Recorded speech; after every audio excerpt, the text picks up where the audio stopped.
ഈ ഹേമ കമ്മീഷനും WCC ഇതെല്ലാം ഉണ്ടാകുന്നതിന് മുന്നേ സ്ത്രീകൾക്ക് നിയമത്തിൻ്റെ പിൻബലമില്ലേ?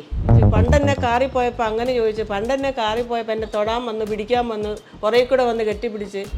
നിവിൻ പോളിയെ നമ്മൾ അപ്രീഷിയേറ്റ് ചെയ്യേണ്ട ഒരു വിഷയമാണ്. ആ പെൺകുട്ടി പറഞ്ഞ അപ്പം തന്നെ പുള്ളി പ്രതികരിച്ചു. പുരുഷന്മാർക്ക് യാതൊരു നിയമബലവും ഇല്ലെന്ന് എനിക്ക് തോന്നുന്നു. സത്യമായിട്ട് കഷ്ടമാണ് അവരുടെ അവസ്ഥ. സമൂഹത്തിൽ ഇവർ വൃത്തികെട്ടവന്മാരാണ്. ഇവരുടെ ഫാമിലിയെ പോലും ആരും അടുപ്പിക്കാൻ പാടില്ല. 10-12 ദിവസം എന്നെ ഹോട്ടൽ റൂമിൽ താമസിപ്പിച്ച് പീഡിപ്പിച്ചു.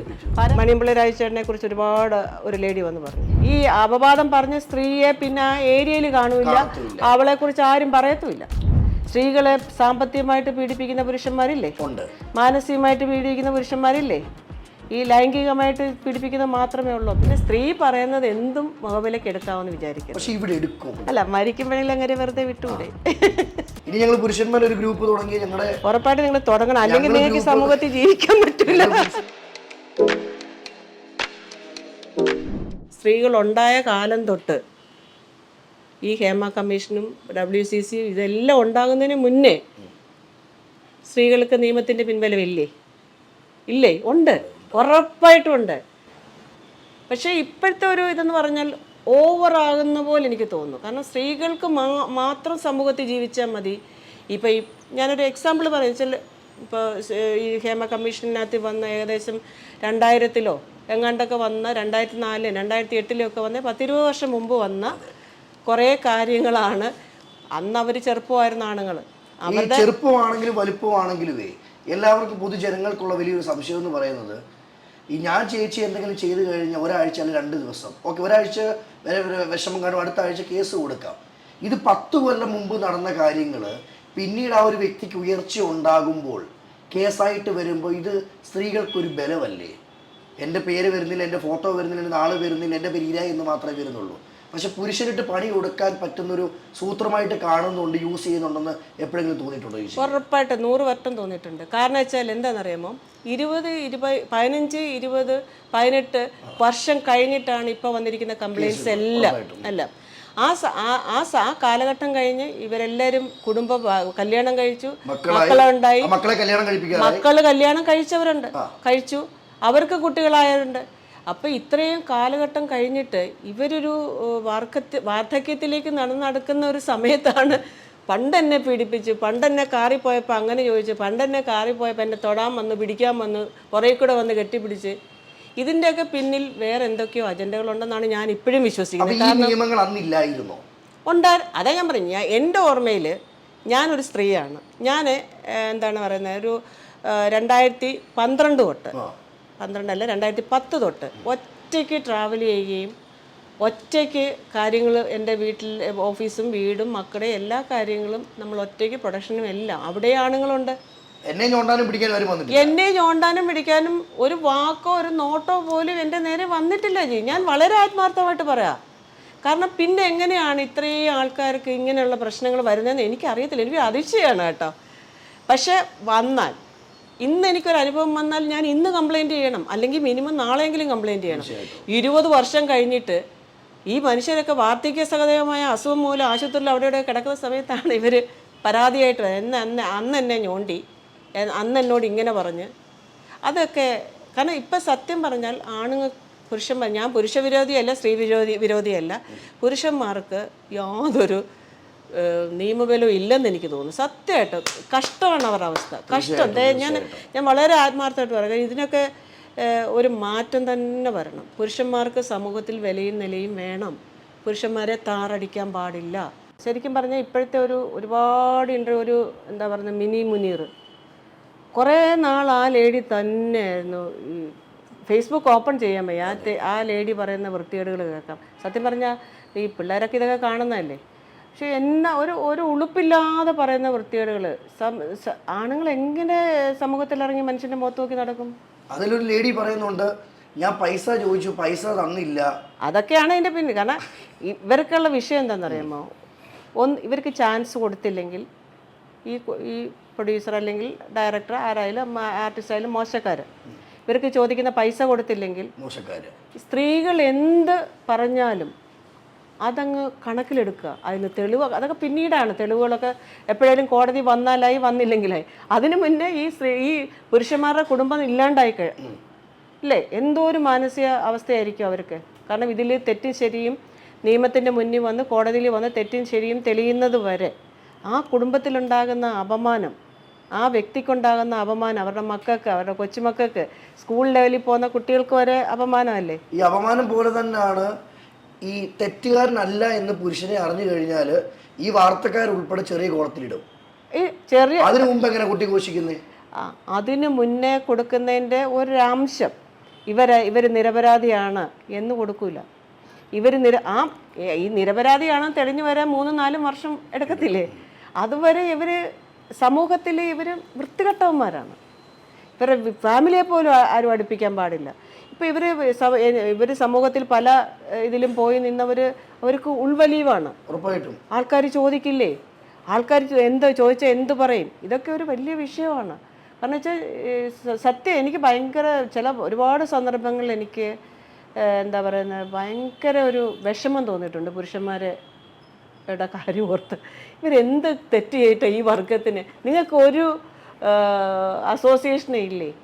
നിങ്ങൾക്ക് ഒരു അസോസിയേഷൻ ഉണ്ടാക്കുക. നിങ്ങളെല്ലാവരും അത്രയും പിടിച്ചിരിക്കാൻ പറ്റത്തില്ല. അതെന്താ? അതാണ് നിയമം ഉൾപ്പെടെ നിങ്ങളുടെ കൂടെ അല്ലേ നിൽക്കുന്നേ? ഞാൻ ഇപ്പൊ ഇന്ന് വരെ എടുത്തിട്ടുള്ള ഇന്റർവ്യൂസിൽ ഒരു സ്ത്രീയെ പൊക്കി അടിക്കുവല്ലാതെ പുരുഷന്മാർക്ക് വേണ്ടി ആരും ഇവിടെ സംസാരിച്ചിട്ടില്ല. അവിടെ രമാദേവി എന്ന പ്രൊഡ്യൂസർ ഞാൻ കൈയടിക്കും. തീർച്ചയായിട്ടും. കാരണം എന്ന് വെച്ചാല് പുരുഷന്മാർ തെറ്റ് ചെയ്താൽ കൊള്ളാത്തവൻ, അല്ലേ സമൂഹത്തിൽ മുദ്ര കുത്തിയവൻ, അവിടെ സ്ത്രീയെ വിലയിടും കേട്ടോ.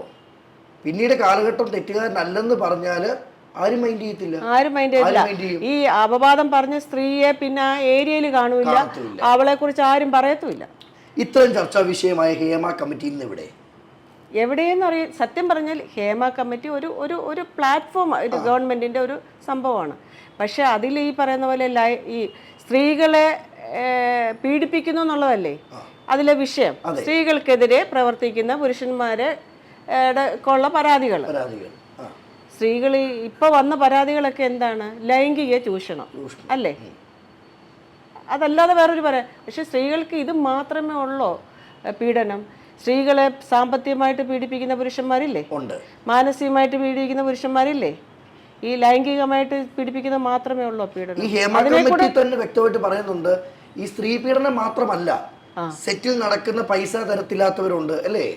അല്ലെ പ്രോപ്പറായിട്ട് നടക്കാത്ത വർക്കുകളെ പറ്റി പറയുന്നുണ്ട്, മാറ്റി നിർത്തുന്നതിനെ പറ്റി പറയുന്നുണ്ട്. ചേച്ചി, എന്നെ വലിയൊരു ഡൗട്ട് കേട്ടോ.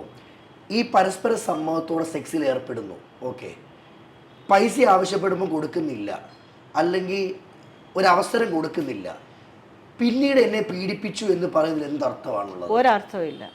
കാരണം എന്താണെന്നറിയോ, ചില ന്യൂസുകൾ ഞാൻ കേട്ടിട്ടുണ്ട്. ഈ 10-12 ദിവസം എന്നെ ഹോട്ടൽ റൂമിൽ താമസിപ്പിച്ച് പീഡിപ്പിച്ചു, പരാതി 14ാമത്തെ ദിവസമാണ് വരുന്നത്. ഞാൻ അന്നേരം ആലോചിക്കും, ദൈവം നമ്മുടെ അടുത്തൊക്കെ ഒരാൾ അനാവശ്യമായിട്ട് ഒരു നിമിഷം നമ്മളോട് തൊടുകയോ നമ്മുടെ അടുത്ത് മോശമായിട്ട് ബിഹേവ് ചെയ്യുകയോ പിടിക്കുകയോ എല്ലാം ചെയ്താൽ ആ നിമിഷം നമ്മൾ റെസ്പോണ്ട് ചെയ്യത്തില്ലേ? അതിന് പിന്നെ ഏത് ലേഡിക്കും അതിനുള്ള ധൈര്യമുണ്ട്, അതിനുള്ള സമൂഹത്തിലൊരു പ്രതിസന്ധി വന്നാൽ ആണുങ്ങളൊക്കെ കൂടുതൽ അത് തരണം ചെയ്യാൻ മിടുക്കര് സ്ത്രീകൾ തന്നെയാണ്. തീർച്ചയായിട്ടും അവർ പ്രാക്ടിക്കലായിട്ട് അത് തരണം ചെയ്തു. ആണുങ്ങൾക്ക് അത്ര ശക്തിയില്ല, അവർ ഡെസ്പായി പോകും പല സന്ദർഭങ്ങളിൽ, പിന്നീട് അവർ റിക്കവർ ചെയ്ത് വരും. പക്ഷേ നമുക്കൊരു എതിരെ ഒരു ശാരീരികമായാലും മാനസികമായിട്ടൊരു ഇത് വന്നു കഴിഞ്ഞാൽ, പ്രത്യേകിച്ച് ശാരീരികമായിട്ട്, പരാതികൾ ശാരീരികമാണല്ലോ, ശാരീരികമായിട്ട് നമ്മളെ ഒരാൾ അറ്റാക്ക് ചെയ്താൽ ആ നിമിഷം നമുക്ക് റെസ്പോണ്ട് ചെയ്യാനുള്ള ധൈര്യവും ആരോഗ്യവും നമുക്കുണ്ട്. അവിടെ ഈ പിന്നെ ബാക്കി പറഞ്ഞാൽ നിയമമുണ്ട്. ഇത് വർഷങ്ങൾ കഴിഞ്ഞിട്ട് 15 ദിവസം ഹോട്ടൽ റൂമിൽ കിടന്നു പീഡിപ്പിച്ചു. ഞാൻ അന്നേരം അല്ലെങ്കിൽ ദൈവമേ ആ ചായ കൊണ്ടുവന്ന് ചെറുക്കൻ്റെ അടുത്ത് എന്നെ ഇങ്ങനെ ഒരു രക്ഷിക്കണമെന്ന് പറഞ്ഞാൽ ആ പയ്യൻ രക്ഷിച്ചു കൊണ്ടുപോകില്ലേ? അല്ലെങ്കിൽ അവൻ പുറത്ത് ആരോടെങ്കിലും പറയില്ലേ? ഇത് മനസ്സിലാകുന്നില്ല. ഇതൊക്കെ ശരിക്കും പറഞ്ഞ് ഇതിൻ്റെ പുറകെയൊക്കെ നടക്കുന്ന ആൾക്കാരെ വേണം ആദ്യം വിലക്കാൻ. ശരിക്കും ഞാനൊരു സ്ത്രീയാണ്, എനിക്ക് പുച്ഛം തോന്നിയിട്ടുണ്ട് ഇതിനോടൊക്കെ ഉള്ള കാര്യം. പുച്ഛം തോന്നിയിട്ടുണ്ട്. ഞാൻ സ്ത്രീയായിട്ട് സമൂഹത്തിൽ ജീവിക്കുന്ന ഒരാളാണ്. ഈ സമൂഹത്തിൽ ജീവിക്കുന്ന സ്ത്രീക്കും പുരുഷനും ഒരേപോലെ അവകാശങ്ങളുള്ളവരാണ് അല്ലേ? റൈറ്റ്സ് ഇല്ലേ? ഈ പുരുഷന് മാത്രം എന്താണ് നിയമമില്ല, ഈ ഇങ്ങനെയുള്ള പുരുഷനെതിരെ എന്താണ് ഇങ്ങനെയുള്ള കാര്യങ്ങൾ വരുന്നത്? നിങ്ങളും സമൂഹത്തിലെ പൗരന്മാരല്ലേ, നമ്മളും പൗരികളാണ് എന്ന് വെക്ക്. അപ്പം ഈ അവകാശങ്ങൾ രണ്ടുപേർക്കും തുല്യമായിരിക്കണം. പിന്നെ സ്ത്രീ പറയുന്നത് എന്തും മുഖവിലേക്ക് എടുക്കാമെന്ന് വിചാരിക്കണം. പക്ഷെ ഇവിടെ എടുക്കും. അതെന്തുകൊണ്ടാണെന്നുള്ളതാണ്. കാരണം നിങ്ങൾ അതിനകത്തിൽ എന്താണ് സത്യാവസ്ഥ. ഇപ്പം ഞാൻ പറഞ്ഞു, ഇപ്പോൾ ആ പ്രൊഡ്യൂസേഴ്സ് അസോസിയേഷനിൽ ഇരിക്കുന്ന രാജേഷ്, സുരേഷ് ഏട്ടൻ, ആൻഡോ ജോസഫ്, ഇവരെയൊക്കെ എനിക്ക് ഞാൻ പറഞ്ഞല്ലോ 90s തൊട്ട് അറിയാവുന്ന ആൾക്കാരാണ്. ഈ 90s തൊട്ട് ഈ ആൾക്കാർ ഇങ്ങനെയുള്ള പരാമർശങ്ങളൊന്നും ഞാൻ എവിടെയും കേട്ടിട്ടില്ല. പക്ഷേ അത് സാന്ദ്രയെ പോലുള്ള ഒരാളെ തെറ്റിദ്ധരിപ്പിച്ചതാകാനാണ് സാധ്യത. സാന്ദ്ര കണ്ടിട്ടില്ല. സാന്ദ്ര തോമസിൻ്റെ അടുത്ത് ഇത് ചെന്ന് പറഞ്ഞ ആൾക്കാർക്ക് ആളിന് എന്തെങ്കിലും ഇൻറ്റൻഷൻ ഉണ്ടാവാം, മനസ്സിലായ? അത് കേട്ടിട്ട് പ്രതികരിക്കാൻ നിന്നിടത്താണ് ഒരു മിസ്റ്റേക്ക് വന്നത് എന്ന് എനിക്ക് തോന്നുന്നു കേട്ടോ. എനിക്ക് എൻ്റെ അഭിപ്രായമാണ്. നാളെ രമാദേവി എന്ന് പറയുന്ന പ്രൊഡ്യൂസർ ഇപ്പോഴും വിശ്വസിക്കുന്നത് മറ്റൊരാളുടെ വാക്ക് കേട്ടൊന്നും പറയാൻ പോവരുത്. അതിനകത്തിലെ സത്യാവസ്ഥ നമ്മൾ അന്വേഷിച്ചിട്ടേ പോകാവൂ. അല്ലെങ്കിൽ ഇപ്പം ഇത്രയും ആൾക്കാരെ കുറിച്ചൊക്കെ പറയുമ്പോൾ ഇവരെല്ലാം മോശക്കാരാകല്ലേ. നാളെ അത് സത്യമല്ല എന്നറിയുമ്പം എനിക്ക് പശ്ചാത്താപം ഉണ്ടാകുന്നതിൻ്റെ ഒരു ഇൻറ്റൻസിറ്റി കൂടുതലാണ് അല്ലേ? ആ പശ്ചാത്താപത്തിന് എന്തിനാണ് നമ്മളൊരു അവസരം ഉണ്ടാക്കുന്നത്? കാരണം അതിൻ്റെ സത്യാവസ്ഥ അറിഞ്ഞ ആ റൂട്ടിൽ കൂടെ. അല്ലെങ്കിൽ ഇപ്പം എൻ്റെ അടുത്ത് അങ്ങനെ ഒരാൾ വന്ന് പറയുമ്പോൾ ഞാൻ ആദ്യം ആലോചിക്കും, ഇവൻ എന്തുകൊണ്ടാണ് അവരുടെ കൂടെ ഇരുന്നിട്ട് എൻ്റെ അടുത്ത് ഇങ്ങനെ പറയുന്നത്? അപ്പം അതിനൊരു റീസൺ ഉണ്ട് ഇല്ലേ? അപ്പോൾ അതാണ് നമ്മൾ കണ്ടെത്തേണ്ടത്. നമ്മൾ എന്തും കേട്ട് എന്തും പറയാമെന്നുള്ള രീതിയിൽ ഞാൻ ചാടി ഇറങ്ങുമല്ലോ, സത്യം പറയാമല്ലോ. എനിക്ക് അതിനകത്തിൽ കുറച്ച് ഞാൻ അന്വേഷണമൊക്കെ നടത്തിയിട്ട് പറയേണ്ട കാര്യങ്ങൾ മുഖത്ത് നോക്കി പറയും, ഉറപ്പായിട്ടും പറയും, ആരാണെങ്കിലും പറയും. അതിന് നമുക്ക് അവകാശമുണ്ടല്ലോ, അതിന് അവകാശമുണ്ട്. ഇപ്പം നമ്മളോട് മോശമായിട്ട് ഒരുത്തം പെരുമാറി അവൻ്റെ ചെവിക്കുറ്റി തീർത്തു, ആ സമയത്തൊരെണ്ണം കൊടുക്കുന്നതുകൊണ്ടും എനിക്ക് പ്രശ്നം, ഞാൻ കൊടുക്കാനും തയ്യാറാണ്. കൊടുത്തിട്ടുണ്ടോ? ഇല്ല, ഒരിക്കലും വന്നിട്ടില്ല. അങ്ങനെ ഒരു സാഹചര്യമോ ഒന്നും ഇതുവരെയും നമ്മുടെ ദൈവം സഹായിച്ച് എനിക്ക് ഫേസ് ചെയ്യേണ്ടി വന്നിട്ടില്ല. ഉറപ്പായിട്ടും അതിന് നമുക്ക് പറ്റുമല്ലോ. അത് ഏത് സ്ത്രീക്കും പറ്റുമോ ഇതെന്തുകൊണ്ട് സ്ത്രീകൾ ചെയ്യാതെ 20 വർഷം 15 വർഷം കഴിയുമ്പോൾ പറയുന്നു എന്നുള്ള എനിക്ക് ഭയങ്കര കോമഡി ആയിട്ടാ തോന്നുന്നു. അപ്പൊ അത് ചിന്തിക്കേണ്ട ഒരു കാര്യം, അവരുടെ മോട്ടിവേഷൻ വേറെയാണ്. അത് നിയമത്തിന് വേണ്ടിയിട്ട് അവർ കെഞ്ചുമല്ല, അവരുടെ മോട്ടിവേഷന് വേണ്ടിയിട്ടാണ് അവർ കെഞ്ചുന്നത്, രംഗത്തോട്ട് വരുന്നത്. അപ്പോൾ ശരിക്കും പറഞ്ഞാൽ ഇതുപോലെ വലിയ വാല്യുബിൾ ആയിട്ടുള്ള ഭയങ്കര എന്താണ് നീതിപീഠത്തിൻ്റെ മുമ്പിലുള്ള ഇതാണ് ഈ ഹേമ കമ്മീഷനൊക്കെ. അവരെ പോലും നമുക്ക് എന്താ പറയുക, ഈ ഹേമ കമ്മീഷൻ ഇതൊക്കെ കേട്ട് ഇങ്ങനെയൊക്കെ ചെയ്തല്ലോ എന്ന് തോന്നുന്ന ഒരു രീതിയിലേക്ക് ഈ ആൾക്കാരെ കൂടെ ജഡ്ജ് ചെയ്യണം. ഏത് സ്ത്രീയും വന്ന് ഇപ്പോൾ ഏതെങ്കിലും ഒരു മര്യാദയ്ക്കുള്ള ഒരു ആർട്ടിസ്റ്റ്, മര്യാദ മീൻസ് നമുക്കൊക്കെ അറിയാവുന്നുള്ള ആർട്ടിസ്റ്റ് ആരെങ്കിലും, ഫീമെയിൽ ആർട്ടിസ്റ്റ് ആരെങ്കിലും വന്നിട്ട് ഇതുപോലെ വല്ലതും പറഞ്ഞാൽ ആരെങ്കിലും വന്ന് പറയത്തില്ല. കുറച്ച് ധൈര്യമൊക്കെ വേണേ. ധൈര്യത്തിന്റെ അല്ല, ഈ പറഞ്ഞ ആരെങ്കിലും ആർട്ടിസ്റ്റായിട്ട് അജിക്കറിയോ? ഞാൻ കണ്ടിട്ടില്ല. ഞാനും കണ്ടിട്ടില്ല. ഞാൻ റിട്ടയർ ആയവരാണ് എന്നാണ് അവർ കരുതിയിരിക്കുന്നത്. ആർട്ടിസ്റ്റുകളല്ല, അല്ലാതെ ഏതെങ്കിലും ജോലി റിട്ടയർ ആയിട്ട് വന്ന് ഫെയിമിന് വേണ്ടി നിൽക്കുന്നു, അങ്ങനെ ഞാൻ മനസ്സിലാക്കിയിട്ടുള്ളൂ. അല്ല ഇവര് ചെറിയ എന്തൊക്കെ. ഞാൻ പക്ഷെ ആർട്ടിസ്റ്റ് ഞാൻ ചോദിക്കുന്നത്, ഇന്ന് മലയാള സിനിമയിൽ സജീവമായിട്ട് വർക്ക് ചെയ്യുന്ന ഒരു ലേഡി പോലും വന്ന് പറഞ്ഞിട്ടില്ല. പറഞ്ഞിട്ടുള്ളവരെല്ലാം ഫീൽഡ് ഔട്ട് ആയവരും അല്ലെങ്കിൽ ഇനി പൈസയും ഇനി ഫെയിമും ആഗ്രഹിക്കുന്നവർ മാത്രമേ പറഞ്ഞിട്ടുള്ളൂ. അല്ലാതെ ആരും പറഞ്ഞിട്ടില്ല. പൈസ കൂടുതൽ ഫെയിമിനേക്കാൾ എനിക്ക് തോന്നുന്നത് പൈസയാണ്. ഫെയിമിനേക്കാൾ എനിക്ക് തോന്നുന്നത് പൈസയാണ്. പൈസ കൊടുക്കുന്നില്ല എന്ന് കണ്ടപ്പോഴാണ് ഈ മീഡിയ രംഗത്തേക്ക് ഇറങ്ങിയത്, ഹേമ കമ്മീഷന്റെ മുമ്പിൽ പോയത്. ഒരു സമയത്ത് ഫോൺ നോക്കി ഇവരേ ഉള്ളൂ. ഫോൺ നോക്കാൻ നാണക്കേടാ. ബാലേന്ദ്ര മേനോന്റെ കാര്യം പറയുന്ന കേട്ടോ. നമുക്കിപ്പോ ഒരു സ്ഥലത്തേക്ക് മരിച്ചിട്ട് മാമുക്കോയെ പറ്റി പറയുന്നുണ്ട്. കഷ്ടം. ജീവിച്ചിരിക്കുമ്പോൾ പോലും സമാധാനം കിട്ടിയിട്ടില്ല. മരിക്കുമ്പോഴെങ്കിലും അങ്ങനെ വെറുതെ വിട്ടുകൂടെ? അല്ല ഇതിപ്പോ ഞാൻ പറഞ്ഞു, ബാലേന്ദ്ര മേനോന്റെ കാര്യം പറയുന്നുണ്ട്. ആ മിനിമം പേരെടുത്ത് പറയുന്നുണ്ട്, ഒരു കുഴപ്പമില്ല. കാര്യമാണെങ്കിൽ പോലും തെറ്റുകാരനെല്ലാം തെളിയിച്ചു. അതെന്ന് വെച്ചാൽ നിവിൻ പോളിയെ നമ്മൾ അപ്രീഷിയേറ്റ് ചെയ്യേണ്ട ഒരു വിഷയമാണ്. ആ പെൺകുട്ടി പറഞ്ഞ അപ്പം തന്നെ പുള്ളി പ്രതികരിച്ചു, പ്രസ് മീറ്റ് വിളിച്ചു. ഈ പലരും പ്രതികരിക്കാത്തതിന്റെ കാരണം എന്താ? അത് ചിലപ്പോൾ ഈ അഡ്വക്കേറ്റ്സിൻ്റെ അഡ്വൈസ് ആയിരിക്കണം എന്നാണ് എനിക്ക് തോന്നുന്നത്.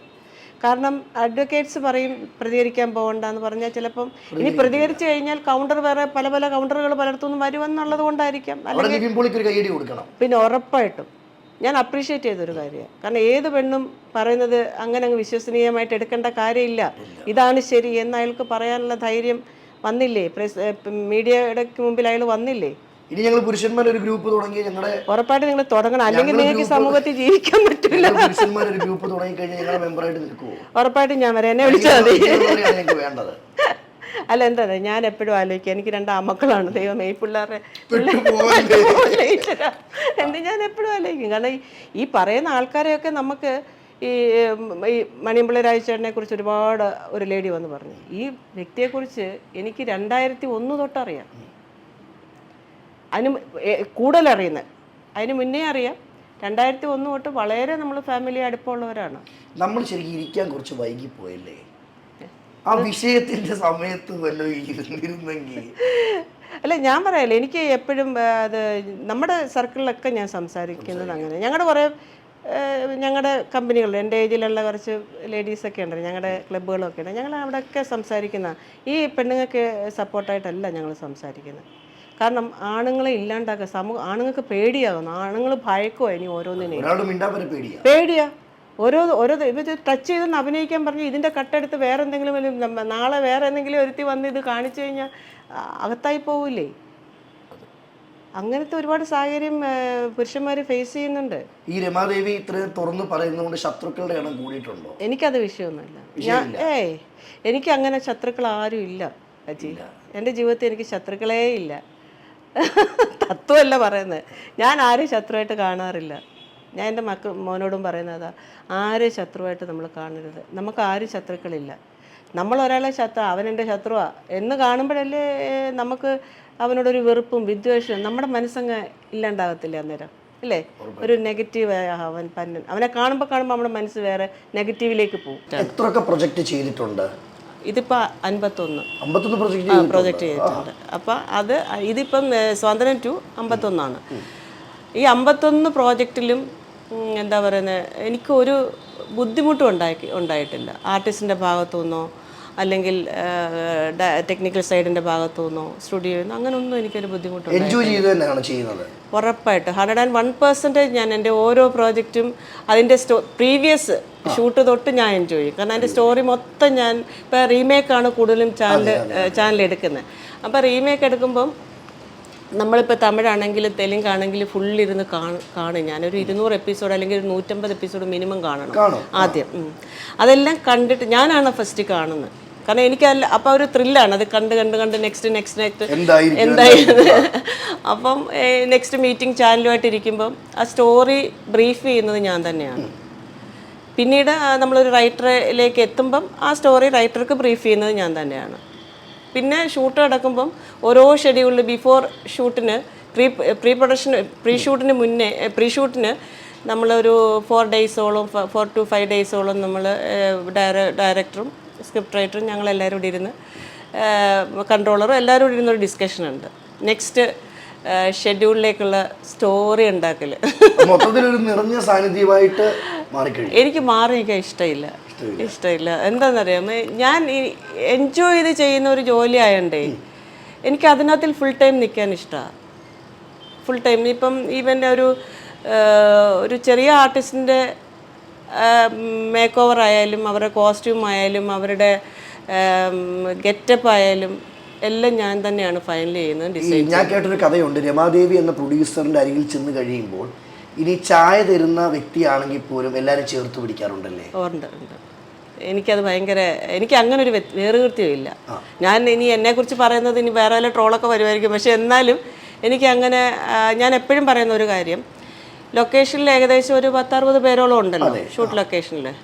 ഇവരെല്ലാം എനിക്ക് ഒരുപോലെയാണ്. ഞാൻ അവിടെ തന്നെ പറയും, ഞങ്ങൾ ഒന്നുമില്ല അവിടെ.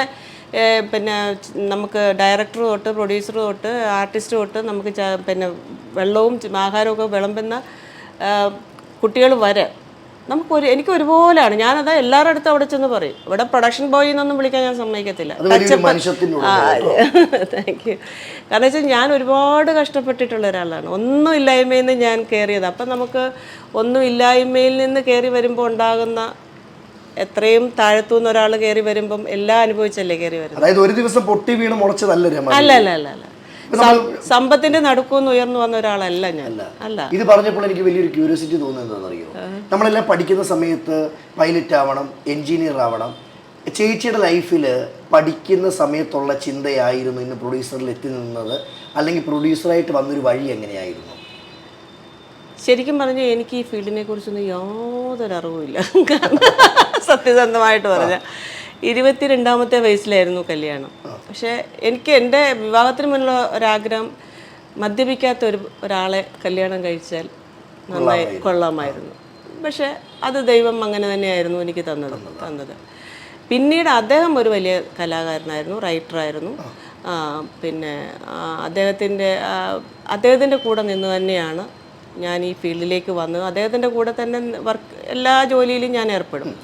സ്റ്റുഡിയോയിലായാലും ഇപ്പം ഞങ്ങൾ അന്ന് ദൂരദർശനിൽ ഞങ്ങൾ തന്നെ അഡ്വർടൈസ്മെൻ്റൊക്കെ പോസ്റ്റ് ചെയ്ത് നമ്മൾ തന്നെ കാസറ്റ് കൊണ്ട് കൊടുക്കുന്ന കാലഘട്ടമൊക്കെ ഉണ്ട്. ബസ്സിൽ കയറി കൊണ്ട് കൊടുക്കുന്ന കാലഘട്ടമുണ്ട് ഞാനും എൻ്റെ ഹസ്ബൻഡും കൂടെ. അതെ, എത്ര ബസ്സിൽ കയറി.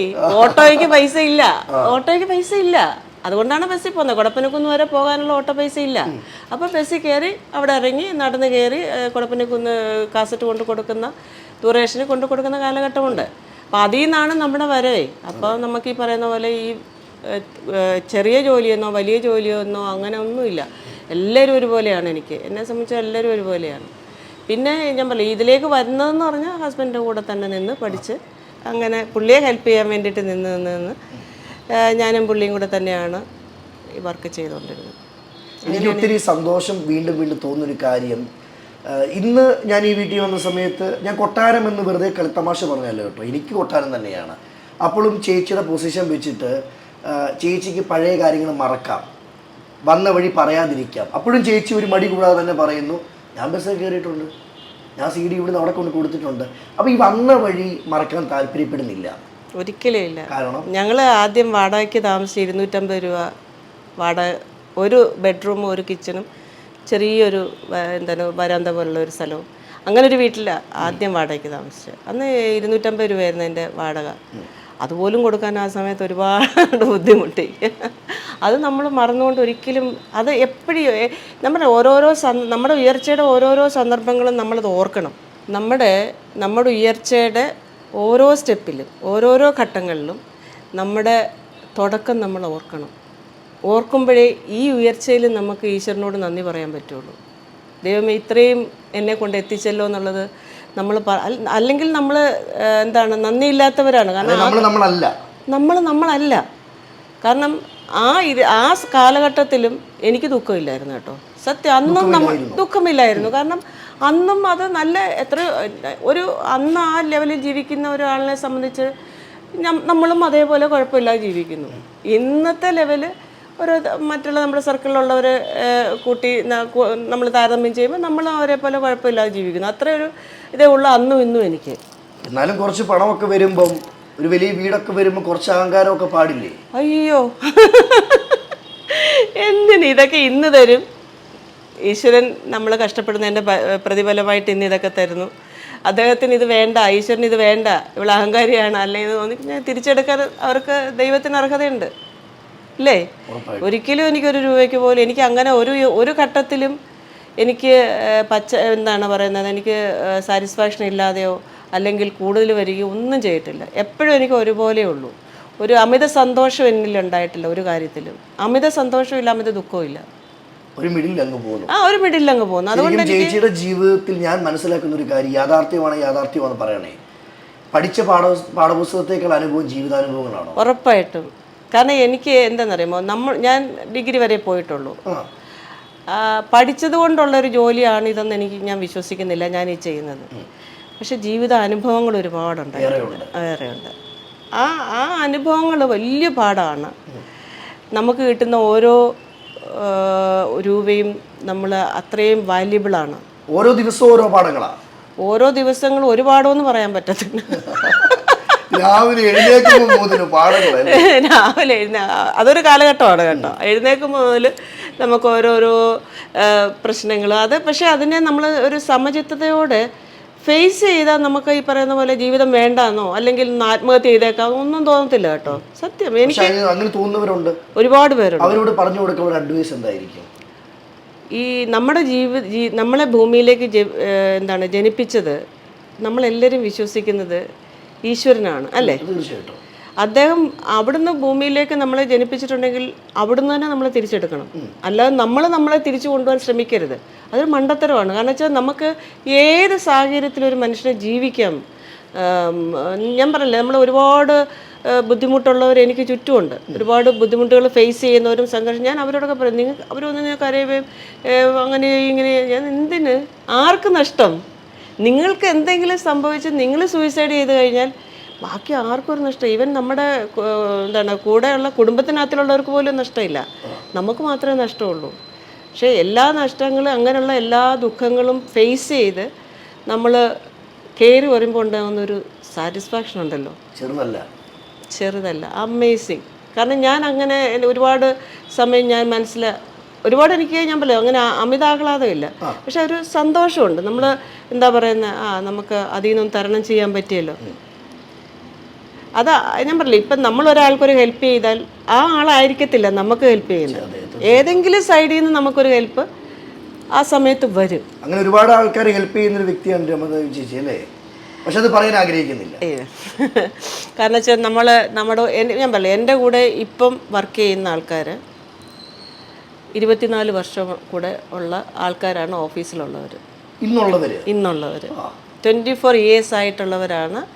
18 തൊട്ട് 24 വർഷം വരെ എക്സ്പീരിയൻസ്, എൻ്റെ കമ്പനിക്കകത്ത് തന്നെ എക്സ്പീരിയൻസ് ഉള്ളവരാണ് ഇന്നവിടെ വർക്ക് ചെയ്യുന്നത്. അവരെല്ലാം ചേർത്ത് പിടിച്ചിട്ടേ ഉള്ളൂ. അത്രേ ഉള്ളൂ. ഞാൻ ഒരാളെ പോലും അവരുടെ ജോലിയിൽ പ്രശ്നങ്ങളുണ്ടെന്നോ അല്ലെങ്കിൽ അവർക്കൊരു സ്വാതന്ത്ര്യം ഞാൻ കൊടുത്തിട്ടുണ്ട്. കാരണം അവർ കുടുംബമുള്ളവരാണ്, മക്കളുള്ളവരാണ്. അവർക്ക് എന്തെങ്കിലും എന്നെപ്പോലെ തന്നെ ആവശ്യം അവർക്കും ഉണ്ട് ഇല്ലേ? അപ്പോൾ ആ ആവശ്യങ്ങൾക്ക് അവർക്ക് പോകാനും അത് നടത്താനും ഒക്കെയുള്ള സ്വാതന്ത്ര്യം ഞാൻ അവർക്ക് കൊടുത്തിട്ടുണ്ട്. ഇവർക്കെല്ലാം ഈ സ്വാതന്ത്ര്യം കൊടുക്കുമ്പോഴും ഇവരെ കൂടെ നിർത്തുന്നതും ഇതിൻ്റെ ഒരു റീസൺ ഞാൻ മനസ്സിലാക്കുന്നത്, വന്ന വഴി ഒരുപാട് ആൾക്കാരോട് കെഞ്ചിയിട്ടുണ്ടോ? ഒരുപാട് ഒന്ന് പറയുമോ? അല്ല വെച്ചാൽ നമ്മൾ